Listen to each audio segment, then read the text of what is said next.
So what's up everyone, and welcome back to our channel in another tutorial. If you want to remove a page from Google search results, here's how to request a URL removal using Google Search Console. So firstly, log into CSC and select your website property. From the left menu, go to Indexing, then Removals. Click New Request, and then choose the option to temporarily remove a URL. Enter the full URL of the page you want to remove, and if you need to remove multiple pages with the same URL pattern, you can use the appropriate prefix option. Now click Next, review the request and submit it.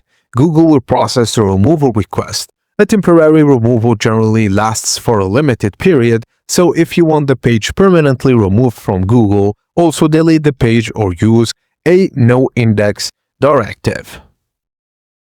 If this tutorial was helpful, please don't forget to like it and subscribe to our channel for more quick website tutorials.